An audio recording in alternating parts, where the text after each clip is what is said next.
여러분 안녕하십니까? 매달 3,000달러, 우리 돈으로 400만원 가까운 미국 연금. 이 정도면 한국에서 떵떵거리며 살 수 있을 거라 생각하십니까? 많은 분들이 해외 연금 혹은 두둑한 은퇴 자금에 대한 달콤한 기대를 품고 계십니다. 어쩌면 나도 그 정도면 왕처럼 살 수 있겠지 하는 막연한 환상을 가지고 계실지도 모르겠습니다. 하지만 오늘 그 꿈이 한국의 높은 의료비와 예상치 못한 질병 앞에서 얼마나 처참하게 산산조각 나는지, 심지어 8억 원이라는 상당한 자산을 가졌던 분이 어떻게 충격적인 몰락을 경험했는지 그 뼈아픈 현실을 낱낱이 파헤쳐 보려고 합니다. 오늘 드리는 이야기는 결코 남의 이야기가 아닙니다. 어쩌면 바로 여러분 혹은 여러분 주변의 이야기가 될 수도 있습니다. 오늘 이 영상이 여러분의 안일한 노후 준비에 강력한 경종을 울리게 될 것이라고 저는 확신합니다. 8억 원이라는 자산, 그리고 매달 꼬박꼬박 나오는 미국 연금. 누가 봐도 이건 걱정 없는 안정적인 노후를 보장할 것 같은 조건 아닙니까?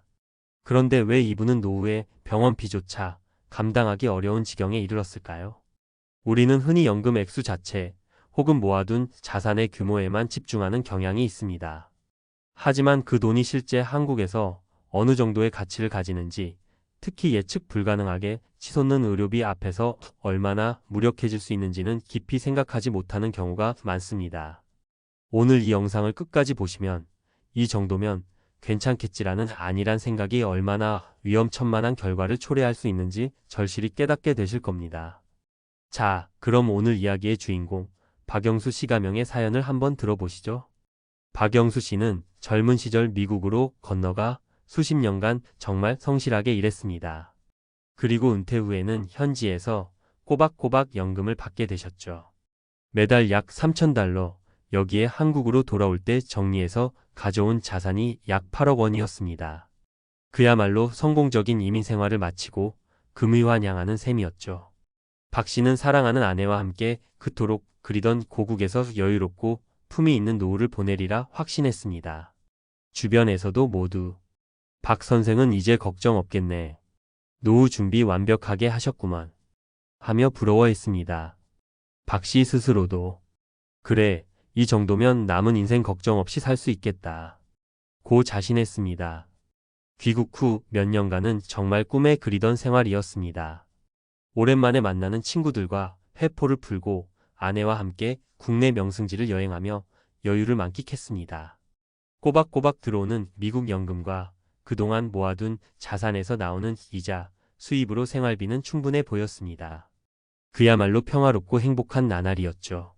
하지만 그 행복은 그리 오래가지 못했습니다. 은퇴 후 한국 생활 5년 차에 접어들던 어느 날 아내에게 청천벽력 같은 진단이 내려졌습니다. 바로 중증 질환 암이었습니다. 평소 잔병 치레 한 번 없던 건강한 아내였기에 그 충격은 이루 말할 수 없이 컸습니다.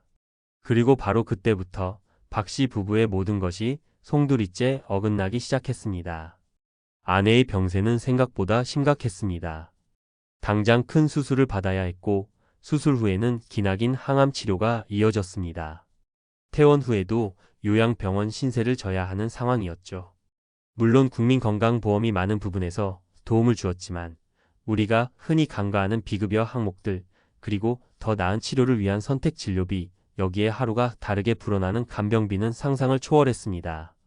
처음에는 여보 괜찮아. 우리에겐 그동안 모아둔 돈이 있지 않소. 돈 걱정 말고 치료에만 전념하시오. 하며 서로를 다독였습니다.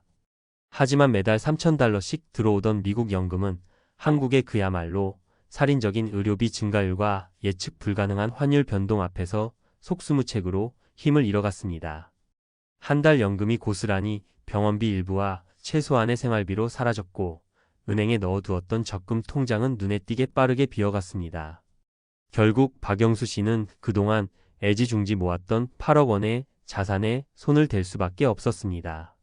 치료가 장기화되면서 예금과 펀드는 물론이고 결국에는 노후를 보내려 마련했던 거주하던 집까지 줄여야 하는 상황에 직면했습니다. 박 씨는 종종 밤마다 홀로 술잔을 기울이며 이렇게 절규했다고 합니다. 내가 미국에서 이만큼 연금 받고 이 정도 자산이면 한국에서 굶어 죽을 일은 없을 줄 알았다. 그런데 이게 다 무슨 소용이란 말인가. 풍족할 줄만 알았던 노후는 매일같이 날아드는 병원비, 고지서와 하루하루 줄어드는 은행 잔고에 대한 공포로 바뀌었습니다. 결국 아내의 오랜 투병 끝에 박 씨 부부는 평생 모은 자산 대부분을 소진했고, 박 씨의 노후에는 경제적 궁핍과 함께 깊은 상실감, 그리고 지독한 우울감만이 남게 되었습니다. 어디 박영수 씨뿐이겠습니까? 또 다른 사례를 한번 볼까요? 해외에서 오랫동안 전문직으로 일하다 은퇴 후 한국으로 돌아오신 김민지 가명 씨의 이야기입니다. 그녀 역시 매달 2,500달러 상당의 연금을 받고 있었습니다. 결혼하지 않고 혼자 생활했기에 이 정도면 충분히 여유로운 싱글 라이프를 즐길 수 있을 거라고 생각했습니다. 그러나 인생은 정말 한치 앞을 알 수 없더군요. 김민지 씨는 귀국 후 얼마 지나지 않아 집에서 갑작스러운 낙상 사고를 당했습니다. 결국 고관절 수술을 받아야 했고, 이후 장기간의 재활 치료가 필요해졌습니다. 혼자 거동이 불편하니 어쩔 수 없이 간병인을 써야 했는데, 이 비용이 연금만으로는 도저히 감당하기 어려운 수준이었습니다. 결국 그녀 또한 얼마 되지 않아 모아두었던 노후 자금을 빠르게 소진하며 심각한 경제적 어려움에 처하게 되었습니다. 김민지 씨는 땅을 치며 후회했습니다. 아, 이럴 줄 알았으면 한국 실정에 맞는 보험이라도 제대로 하나 들어둘 걸. 내가 너무 안일했어. 자, 그렇다면 왜 이런 안타까운 일들이 반복되는 걸까요? 도대체 무엇이 문제였을까요?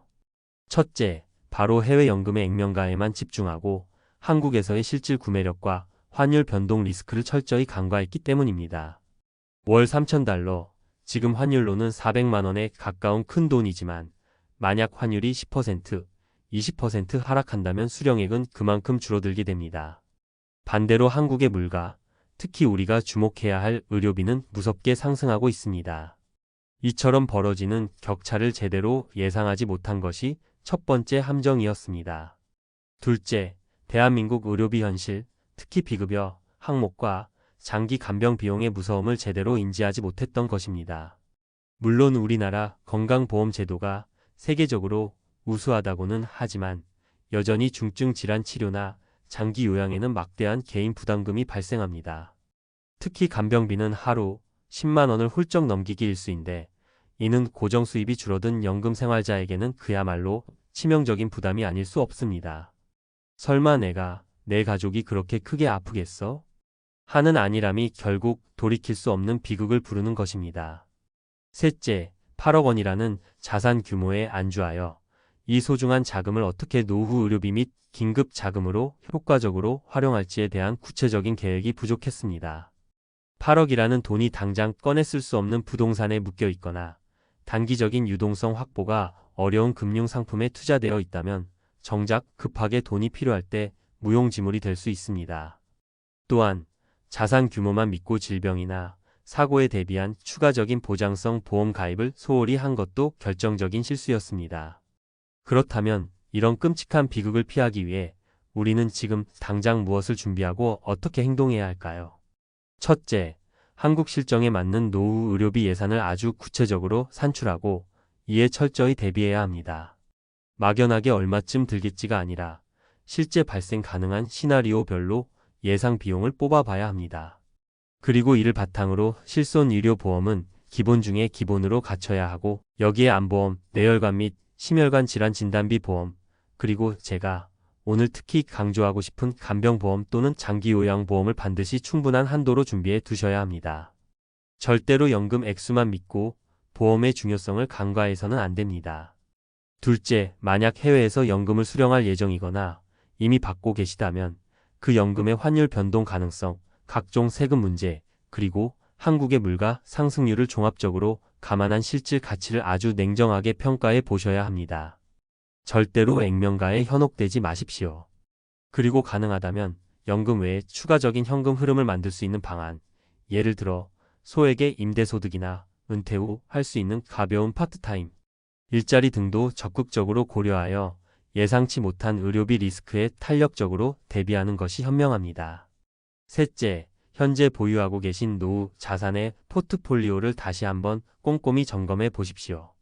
그리고 그중 일정 부분은 위급 상황 발생 시 즉시 현금화 가능한 유동성 자산으로 반드시 확보해 두셔야 합니다. 또한 긴급 의료비라는 명확한 목적을 가진 별도의 자금을 따로 마련해 두는 것이 중요합니다. 앞서 말씀드린 것처럼 8억 원이라는 큰 돈이 있더라도 그것이 당장 꺼내 쓸 수 없는 묶인 돈이거나 위험성이 높은 투자 상품에 들어가 있다면 정작 필요할 때 아무런 도움이 되지 못할 수 있다는 사실을 명심하셔야 합니다. 넷째, 아무리 강조해도 지나치지 않는 것은 바로 건강관리입니다. 규칙적인 생활습관, 건강한 식단, 그리고 꾸준한 운동이야말로 천정부지로 치솟는 의료비 지출을 줄이는 가장 근본적이고 확실한 방법입니다. 최고의 재테크는 바로 건강이라는 말 절대 잊지 마십시오. 더불어 한국의 건강보험제도, 다양한 비급여 항목의 종류와 비용, 그리고 노인장 기후양보험과 같은 요양 서비스에 대한 정보를 미리 충분히 습득하여 만일의 사태에 현명하게 대처할 수 있도록 스스로 준비해야 합니다. 아는 것이 힘입니다. 오늘 박영수 씨와 김민지 씨의 너무나 안타까운 사연은 우리 모두에게 많은 것을 시사하고 있습니다.